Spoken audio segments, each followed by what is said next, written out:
whether I'm upholding Amendment 64 or federal, I'm in conflict. So what we're asking for is clarification from them on what you would like us to do. Some Colorado sheriffs filing a federal lawsuit challenging recreational pot sales here in Colorado. They say you can't have it both ways, so they want the feds to intervene. This is the latest legal challenge to Colorado's Amendment 64. Fox 31 Denver's Dave Young is just back from talking to one of the sheriffs in the lawsuit, and he joins us with the story new at 5:30. Dave? Deborah, Elbert County is a long way from Denver, especially when you're talking about recreational pot sales. And the sheriff there says it not only goes against his beliefs, but the laws he's sworn to uphold. Recreational marijuana sales in Colorado have created what some in law enforcement call a, quote, crisis of conscience over conflicts between federal and state laws. Regardless of what my views are on it, we need that clarification from the courts. Shane Heap is sheriff in Elbert County and one of the plaintiffs in the lawsuit filed in U.S. District Court. As an elected sheriff, I take an oath to uphold the Constitution of the United States, the Constitution of the State of Colorado. Well, those two are in conflict with one another. So the issue is, this is really a rule of law question. So what we're asking is, which oath would you like us to uphold and which laws would you like us to enforce? Heap and other Colorado sheriffs have joined with prosecutors and sheriffs in Nebraska and Kansas in this latest legal challenge of Amendment 64, which legalized pot sales here. Hearing the sheriffs talk about that they have to enforce federal law. Well, they don't have to enforce federal law. These are people who work for the state. They're supposed to be enforcing state law, and so I don't see the conflict. But the sheriffs and prosecutors say Colorado pot sales have forced a diversion of resources because of pot coming across state lines, placing an unfair burden on taxpayers. The ironic thing is if they happen to win, which I don't think they're going to, but if they do, they're going to be putting the violent criminal organizations back in charge of this. But the sheriffs claim more than half of recreational pot sales last year were to people from other states, even prompting New York's police commissioner to blame Colorado pot sales on an increase in violent crime there. Now, the Marijuana Policy Project, a pro-industry lobbying group today, is calling for the resignations of all 6 Colorado sheriffs who were involved in the lawsuit. The Colorado Attorney General's office says they will defend against the suit, which names Governor Hickenlooper as one of the defendants. Dave Young, Fox 31, Denver. Thanks, Dave.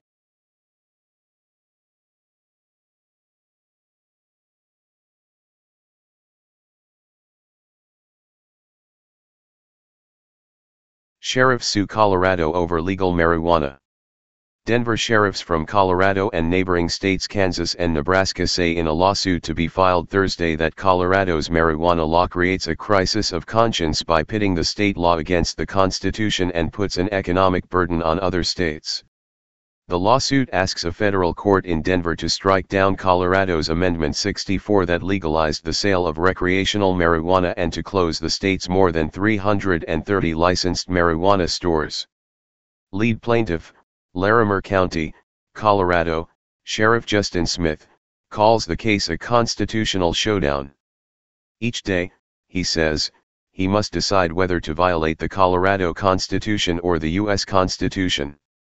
Colorado legalized recreational marijuana sales January 1, 2014, but marijuana remains illegal at the federal level. Colorado is asking every peace officer to violate their oath, Smith said. What we're being forced to do, makes me ineligible for office. Which constitution are we supposed to uphold? The out-of-state sheriffs say the flow of Colorado's legal marijuana across the border has increased drug arrests, overburdened police and courts and cost them money in overtime. Felony drug arrests in the town of Chapel in Duell County, Nebraska, 7 miles north of the Colorado border, jumped 400% over 3 years, a USA Today report tracking the flow of marijuana from Colorado into small towns across Nebraska found. Duell County Sheriff Adam Hayward is one of the plaintiffs. Police officers monitoring the flow of marijuana outside Colorado say volumes have risen annually. The Colorado-based Rocky Mountain High-Intensity Drug Trafficking Area Task Force is still compiling 2014 numbers but expects to see the trend continue, Director Tom Gorman said. He said non-residents often strike backdoor deals with legal growers to buy more than they are allowed, then illegally drive, fly or mail the marijuana across state lines. The lawsuit invokes the federal government's right to regulate drugs and interstate commerce and argues that Colorado's decision to legalize marijuana hurt communities on the other side of the state lines. Attorneys General of Nebraska and Oklahoma filed a similar lawsuit late last year. Colorado has not responded to the suit from the Attorneys General, and Governor John Hickenlooper, the defendant in the sheriff's lawsuit, has not been served. Hickenlooper has said he respects the will of Colorado's voters. He has sought guidance from the federal government. The Justice Department said it would largely take a hands-off approach in states that have legalized marijuana as long as regulations seek to keep the drugs away from children and criminals. Smith, the sheriff from Larimer, said that guidance amounts to instructing people how to violate federal law but not get prosecuted. Supporters of legalization criticize such lawsuits as last-ditch attempts by conservative politicians to derail states' movement toward marijuana legalization. Speaking about the Nebraska-Oklahoma lawsuit in December, Mason Tevert of the Marijuana Policy Project said police should focus their attention on serious crimes and leave alone people who choose to use marijuana.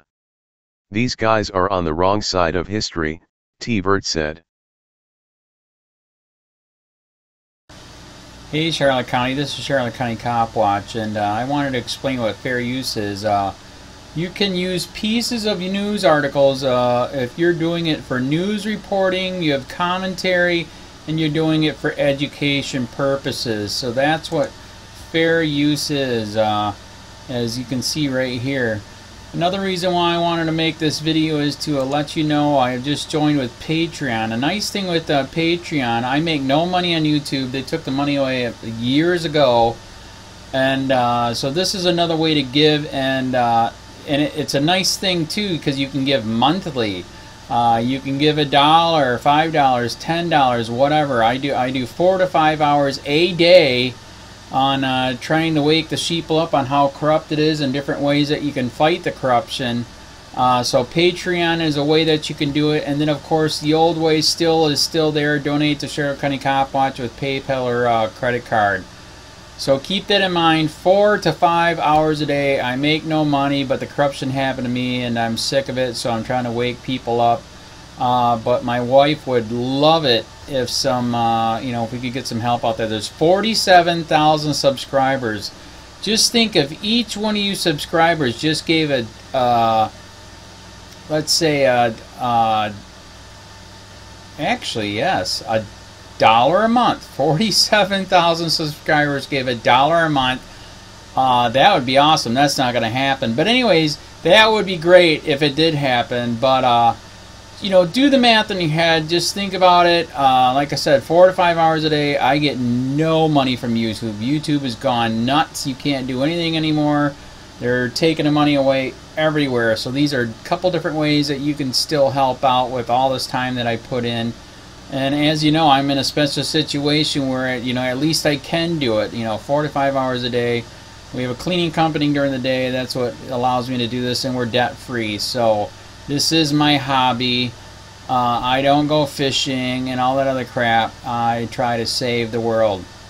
So help me out to make the wife happy, man. In fact, if you guys did give $1 a day, and there was 47,000 of you, and you did it, and each of you gave $1, and that was every month, oh my God, yes, I could quit. I could start suing them. Another idea too that we have is, if I got, some funds, we could actually contact everyone that has been ticketed and or arrested and put in jail and start sending them postcards to let them know we're here, and to see if everything went all right, and if it didn't, find out their story. So we could even do more investigations and more lawsuits. Lawsuits take money. So just think about that. 47,000 of you so far right now. $1 a day. $1 a month on Patreon, or $5 a month Patreon, 10, 20, whatever.